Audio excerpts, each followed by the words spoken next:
Om Ajnanatimirandhasya Jnananjanishalaakaya Chakshurunmilitam Yena Tasmai Shri Gurave Namaha. Nama Om Vishnupadaya Krishna Presthaya Bhutale Srimate Bhaktivedanta Swamin Niti Namine. Namaste Saraswate Deve Gauravani Pracharine Nirvishesha Shunyavadi Paschatya Deshatarine. Jaya Shri Krishna Chaitanya Prabhu Nityananda Shri Advaita Gadadhara Srivasadi Gaura Bhakta Vrinda. Hare Krishna Krishna Krishna Hare Hare Hare Rama Rama Rama Hare Hare. Om Namo Bhagavate Vasudevaya Narayanam Namaskritya Naram Chaiva Narottamam Devim Saraswatim Vyasam Tato Jayam Mudirayet. In this session, we'll be discussing from the 25th verse of the 19th chapter of the first canto of Srimad Bhagavatam. Tatra bhavad bhagavan vyasaputro yadrichayagam atamano anapekshaha alakshalingo nijalabhatushto vritascha balair avadhuta veshaha. The meaning of this verse is, at that moment there appeared the powerful son of Vyasadeva, who travelled over the earth disinterested and satisfied with himself. He did not manifest any symptoms of belonging to any social order or status of life. He was surrounded with women and children, and he dressed as if others had neglected him. This verse describes the appearance of Shukadev Goswami, and that is the title of this chapter, the appearance of Shukadev Goswami. Where is he appearing? He is appearing in the place where Parikshit Maharaj has decided to sit and fast until death, in that holy place on the bank of the river Ganga, where many saintly persons have come from all over the universe to witness Parikshit quitting his body. And they could also foresee, some of them could foresee that actually Bhagavatam is going to be spoken by Shukadev Goswami. So now Shukadev Goswami has arrived there. And the description is a wonderful description of Shukadev Goswami. He is described, Prabhupada explains that in the purport elaborately.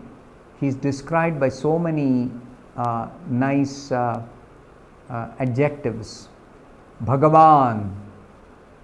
Here Bhagavan, Prabhupada says in the purport. In the purport, Prabhupada says, the word Bhagavan is sometimes used in relation to some of the great devotees of the Lord, like Shukadev Goswami. Bhagavan actually means the Supreme Personality of Godhead, Krishna. Bhagavan, one who possesses 6 particular opulences to an unlimited degree. That is a precise definition. Aishwaryasya samagrasya viryasya yashasa shriyaha jnana vairagyayoshchaiva shannambhaga itingana. There is a very specific definition for the word Bhagavan when it applies to the Supreme Personality of Godhead, Krishna. But here, Bhagavan is used for Shukadev Goswami. Sometimes Bhagavan is used for Vyasadeva. Sometimes Bhagavan is used for Narada. Now when it is used in relation with some of the great devotees of the Lord, then it is explained by Prabhupada why. It doesn't mean that they are God. No. Such liberated souls are disinterested in the affairs of this material world. This is a characteristic. They are all liberated souls. So because they are liberated, they are completely pure. They don't have any taint of material contamination. They are never touched by any of the three gunas, three material modes.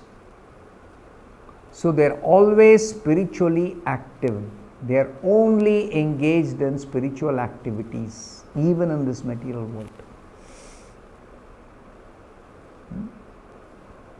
Now, Srila Prabhupada explains, why is it that they are disinterested in the affairs of this material world? Because they are self-satisfied by great achievements of devotional service. Devotional service is so satisfying that a person taking satisfaction from always being engaged in devotional service loses all interest in material affairs. Therefore, it is described disinterested in material affairs. Anapekshaha, disinterested in material affairs. As explained before, Shukadeva Goswami never accepted any formal spiritual master, nor did he undergo any formal reformatory performances. This was explained right in the beginning of the Bhagavatam, first canto, second chapter, Divinity and Divine Service. When Suta Goswami begins to speak, address the sages of Naimisharanya, the beginning of the Bhagavatam, opening of the Bhagavatam, the sages ask Suta Goswami 6 questions and Suta Goswami answers them. So before he begins to answer, he offers his prayers to his spiritual master. Who is Suta Goswami's spiritual master? Shukadeva Goswami. So in those prayers, he says that Shukadeva Goswami is a liberated soul by birth. He is liberated soul by birth. So he doesn't need to study the Vedas. He doesn't need to practice any process of self-realization because he is already self-realized. Though, before he studied the Bhagavatam under his father, Vyasadeva, he was only realized, he had only realized the impersonal aspect of the absolute truth. Brahman realized soul. There are 3 aspects of the absolute truth: Brahman, Paramatma and Bhagavan. So Shukadeva Goswami had realized only the Brahman feature. But after he heard the Bhagavatam, he became fully self-realized in the Bhagavan feature also. Brahman, Paramatma, Bhagavan. So Bhagavan is the highest realization, complete realization of the absolute truth.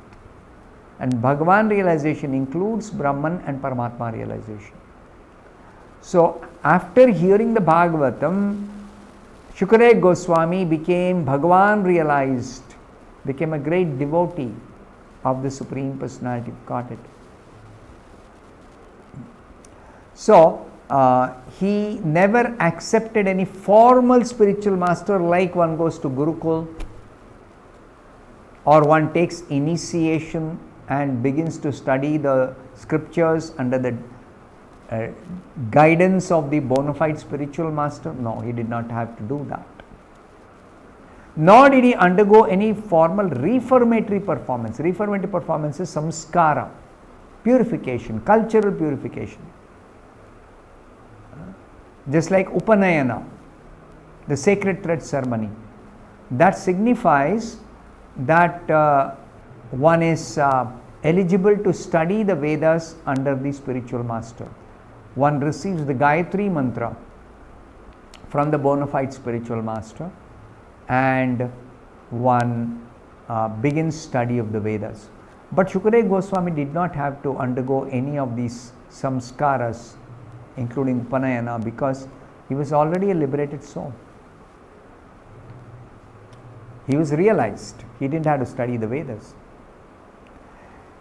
Now, Shukadeva Goswami's father, Vyasadeva, was his natural spiritual master. Why natural spiritual master? Because Shukadeva Goswami heard Srimad Bhagavatam from Vyasadeva, his own father. Vyasadeva was compiling the Bhagavatam after being instructed to do so by Narada. That's already been described in an earlier chapter in this first canto, 5th chapter. Vyasadeva, after compiling all the Vedic literature, after compiling the Mahabharata, after compiling the other Puranas, he was Dharma Shastras, everything he did, extensive work for the welfare of the human beings in this Kali Yuga especially. He was dissatisfied, feelings incomplete. So his spiritual master Narada noticed this dissatisfaction and pointed out, your dissatisfaction is because none of the literatures you have compiled, in none of them you have exclusively glorified the Supreme Personality of Godhead Krishna.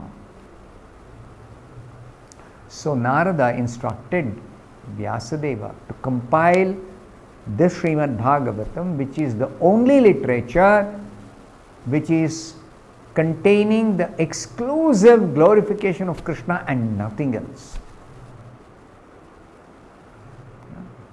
So, Vyasadeva compiled the Bhagavatam exactly according to the instructions of Narada, and when he was revising the Bhagavatam, Shukadeva Goswami heard the Bhagavatam from Vyasadeva. Shukadeva Goswami got attracted to the description of Krishna in the Bhagavatam as done by Vyasadeva. So he became inquisitive. Who is this personality Krishna? Special personality. Not another person like so many other historical persons. No. He is the absolute truth. He is the personality of Godhead, Bhagavan, who is the absolute truth. So that he realized by hearing the Bhagavatam from his father, Vyasadeva, natural spiritual master. Father is described as the first spiritual master. In the case of Brahmanas especially, father is the first spiritual master. And Vyasadeva was self-realized himself. He was a great devotee, empowered incarnation. So Vyasadeva taught the Bhagavatam to Shukadeva Goswami. Now after hearing the Bhagavatam from Shukadeva Goswami, from Vyasadeva, Shukadeva Goswami became completely self-satisfied. Nijalabha tushto, completely satisfied within himself. Thus, he did not depend upon any formal process. He did not depend upon any formal process. The formal processes are necessary for those who are expected to reach the stage of complete liberation. But Shukadeva Goswami is already in that status by the grace of his father. So he didn't require. As a young boy, it's described here, avadhuta veshaha. He was dressed as if neglected by others. That means he did not care to dress himself properly. In fact, he was not even dressed. He was walking around naked. That will be described a little later, the next verse. So he went about naked, uninterested in social customs, indifferent to everything that people follow in the civilized society. He was disinterested. He was neglected by the general populace. If somebody walks naked, not properly tending the body, not properly dressing themselves, common people will not be able to identify that here is a great personality. No, they will think he is some madman. So they will generally neglect. They are not paying attention. But he was surrounded by inquisitive boys and women, less intelligent persons, as if he were a madman. As if he were mad. Why will somebody walk naked? Unless they are mad. So, we should understand those who are spiritually very, very, very, very advanced, not just advanced, they are completely self-realized, but they are disinterested in social customs. They are called avadhuta. Nityananda was avadhuta. And Nityananda Prabhu, the associate of Chaitanya Mahaprabhu, member of the Panchatattva, incarnation of Lord Balaram, he was an avadhuta. Like Shukadeva Goswami was an avadhuta. Rishabdeva, he became avadhuta, later stage of his life, the incarnation of the Supreme Lord. So avadhuta means disinterested in all social customs. So it is described by Srila Prabhupada here, he thus appears on the scene while travelling on the earth of his own accord. He is freely roaming, but we should also know he is directed by the Supreme Lord within his heart. This is a characteristic of a liberated soul. Even though he may appear to be like simply roaming without any particular aim in life, but actually he is directed by the Lord. He is constantly in touch with the Supreme Lord within the heart. So Supreme Lord directing him, go and speak Bhagavatam to Parikshit Maharaj. So he has appeared there. I'll stop here. Thank you very much. Hare Krishna.